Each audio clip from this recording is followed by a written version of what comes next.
Another Cessna 170, you say. But it's not your average 170. It's a 170A. We haven't done an A before, so we're going to have a look at this 170A and tell you why it's different from a straight 170 and a 170B. So this could be really fast, me just saying it's a 170A and here's why. But let's look at it in a little bit more detail. A, because it's interesting because it's polished, and I'm having to keep my shades on because when I get near the thing, it's very, very bright. I mean, I've had the fuselage polished. The wings are not done yet. We'll look at the difference between before and after on the sheet metal. But so here's the bottom line. 170s are built from 48. I can take these off because I'm not looking right at it. 48 170s started, 56 they ended. So 48, 49 are 170s straight. They have two struts here, like a 140, and they have fabric wings. And they have rounded wingtips, and they have small flaps, like a 140. They're really a 140 with a big fuselage, and an 0300. A 170A is a 50 or a 51. This is an A, and an A means that it's got a single strut, like a B, and a metal wing, and metal flaps, and square wingtips. So that's a 170A. And then 170A is a 50, 51, and in 52, the B starts, and the B is got a bit of dihedral. This is flat. You'll see the wings. We'll look at them. Flat dihedral on A's. B's have a bit of dihedral, 1.5 degrees, and they have big Fowler flaps. We'll look at the difference. I have other videos on this channel of 170Bs. We had 3 of them here in a row with all the, look, automatic door. We have B's, and you'll see the bigger Fowler flaps, which are like a 182, 180, 185, even a 150 or 152 has big Fowler flaps. These have the small one, Cessna 140-esque flaps. So basically an A is a metal-winged, single-strutted, no dihedraled, small flapped 170, but the fuselage and the engine and the tail are exactly the same as all 170s. So let's have a closer look at some of the intricacies of it.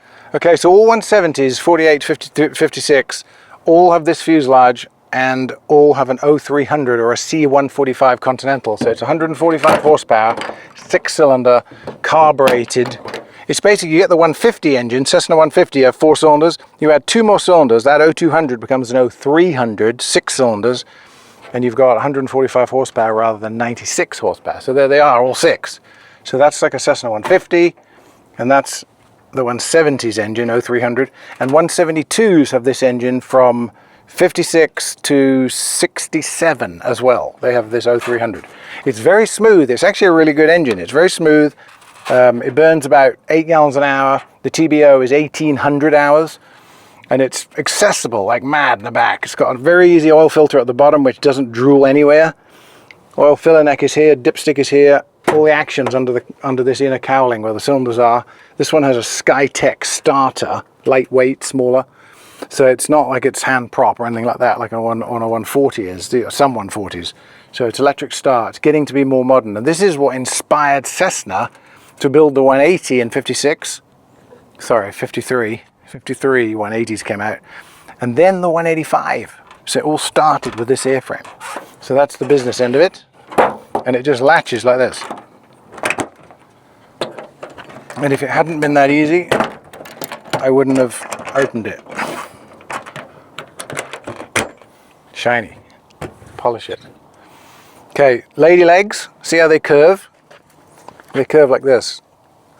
That's normal on a 170. So if you're heavy dutying a 170, like you're bush flying it, you've got a 180 horsepower engine in it, or even an IO360 Continental in it, you put 180 gear legs on or 185 gear legs on it, because the lady legs are very flexible. I think they're like 600ths, 0.6 of an inch, and 180s is 0.65 and 0.7, and then right up to 0.75 on a 185. They all fit in there in the same hole. But here is an interesting thing I'm noticing. This gear leg has got its brake dimple on the front. See that little dimple on there? That is where the brake clips on. That is the back of the gear leg. So this gear leg is on the wrong side. But 170s have symmetrical gear. So you can put left on right, right on the left. But you cannot do that on a 180 or 185. I actually had a 185 in once which handled like shit. It was terrible on the ground. And in the air, its wheels were like this, and it wouldn't align, and it wouldn't taxi, and when it wheel landed, it would chirp and roll from side to side, and we couldn't figure out what was wrong until I saw the brake dent was on the front of the gear leg. So the left was on the right was on the left, so we swapped them. It was perfect. It had just come off floats, if you're wondering how that happens. Okay, single strut, metal wing, and if we look from here down the leading edge, you can probably just see no dihedral. It's flat, which is great if you flip it over in the snow, because it doesn't knock the dihedral out of it. It just lies there upside down. So that was just straight across in this year. The B's get the dihedral. The other thing you notice on all 170s, except for the custom ones, no baggage door. A's have got this same window as the earlier ones, right up until 55. In 55, this window has got more of a kind of angular look to it, like a 180 does of the same year, because 180s shared this fuselage. So they had the 55s and 56 170s have the rear window, this window of the 180s that were being built at the same time. So these were stopped in 56, 180s were started in 53, so you could buy either one back then, and they were selling more and more 180s because of the 470 and the power and everything, and they just stopped making the 170s in 56. But they were going to make the 172 be a tail dragger in 56. And somebody said, no, let's make it a nose wheel. And then it became the most popular Cessna ever built, with most production of any plane ever in the world. So I'm lucky they did. Top of the wings, I literally have to wear these because this thing is glaring at me. Metal tanks, they hold 30 gallons. They're literally screwed in. If you undo all those screws and take off that skin, you're looking at a metal tank with straps over it, and you can just take the tank out. It's not a bladder, they're good. It's a metal tank in there. And here are the little flaps. So they're just on a cable. So if you imagine on a 182 or 185 or any of the more modern Cessnas, you'll see the flap is about this thick, and it hinges on a rail. It doesn't hinge on the lower skin of the wing like this does. So it's a Fowler flap, the later ones. So straight 170s and 170As have this little flap like a 140 does, and then the Bs have got the big Fowler flap. Still manual, still in the cockpit. We'll look inside. 120s, the predecessor to the 140, don't have any flaps. So you tell, we did that on a 140 video. The 140 is differentiated from a 120 because it's got flaps. 170 tail, everybody knows the tail. It's everything's rounded like a bird dog or an L19 or a 190, 195, 170. Gives the game away. When you see this tail, you know that this is a 170 because of the tail. And the other thing about polished, there's no hiding anything on a polished plane. You can't Bondo it and paint it. It isn't finished being polished yet because it's a big job. So you can see every little imperfection in the skins. So being a 50, I mean, this plane is however old it is, like 60 something years, 70 years old. What is it? Yeah, 72 years old. That is the sheet metal from 1950. All metal. Very, very light handling. They're great. If you want to learn to fly a tail dragger and move up into the bigger ones, a 170 is a perfect trainer to do that in. It's side by side, yoke, very familiar if you're getting into 180s and 185s. Scott tail wheel, normal stuff. Okay, now look at these wings. The camera's looking at the perfect angle. This is polished. The fuselage is polished. That wing is yet to be polished, but that wing was reskinned. And the reskinning, it's just, that is the bare aluminum, just the way it is. It has not been polished at all. So these bits need the light Nuvite stuff that polishes aluminum, which is brilliant, makes it look like a mirror. Aluminium is the same metal in England.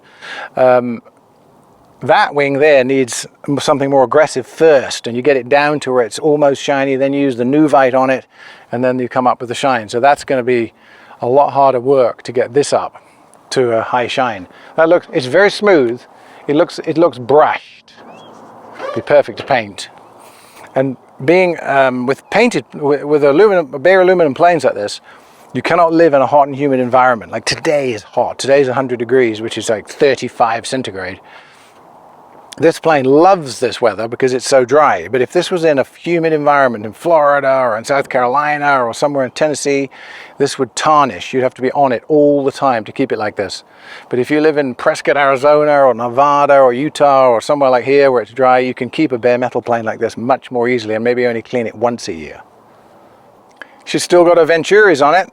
If you're not familiar with what these are, the air rushes through, creates low pressure, creates a vacuum, and it runs your gauges inside. So let's go and have a look inside it. So inside it, this is called the bathroom tiles. Earlier ones in this don't have bathroom tiles because of the look of them. And these are called piano keys because obviously they press up and down like piano keys. So that is the master switch. There's the mags. Originally this would have had just on off and a starter, which would have been here, starter pull. There would have been a knob here that you pull and it would have started it, but the key would have turned the mags on and off. Master here. So it's had that upgrade there. Throttle, carb heat, very basic. Yoke, push to torque, similar there. Radios here, just a navcom and an ADSB transponder. An ADSB out, ADSB in. So it's actually pretty nice. Nice easy layout, clock, amp meter, oil pressure, oil temperature, all the various flight instruments, altimeters, and it's very nicely laid out. Brakes on both sides.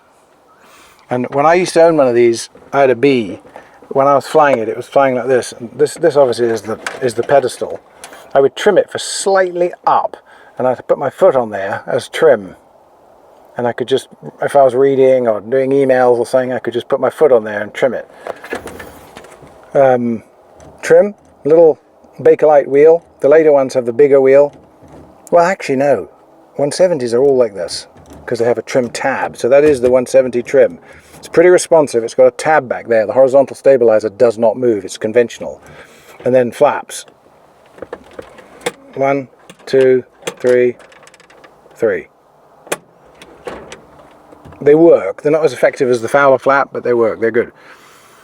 And then the width of it, the size of the cabin. This is the same size as a 172. It's the same size as a 180. It's the same size as a pre-61 182. It's the same size as a 185 in here. So these are actually big relative to small planes. They also have their fuel gauges up in the wing roots, same as early 180s, which is just a magnet. You have a needle on this side and then a magnet through the wall and a float on the other side, so it drags it, so there's no hole, which is good, then it won't leak. They don't have a baggage door, but they do have a baggage area. It's got a cabin cover in there. You can get extended baggage that goes further back, but basically baggage in there. And then this just sits up here like that. Shoulder harnesses, visors, vents, very Cessna. Very, very nice planes. I had one for 350 hours. Loved it. The spinner. On 170As, you have the propeller completely in view with a little spinner on the front like this.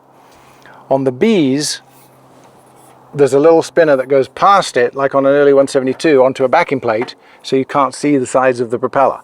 And I'm not sure what year, so if anybody out there has got 170As, or the transition years, the 50s, that go from that, so just let me know what year this spinner ends, because that also dates it. If you see that little spinner on the front of a 170, you'll know it's an A or earlier, and if you see flat wings, it's an A or earlier.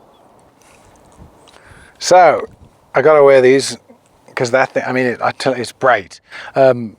We have many videos on this channel, like 270 videos now. We've done B models. We haven't done an early first model 170, but this is an A. We're just covering this. If you want to see the details of the Bs, look on the channel. You'll see more 170 Bs, highly modified custom ones, right through to just nice stock standard ones, and many, many other planes. So thanks very much for watching. We have merch. You can like and subscribe down on the link here. We've got hats. Everything is on the merch site too. That also helps support us. So thanks very much for watching.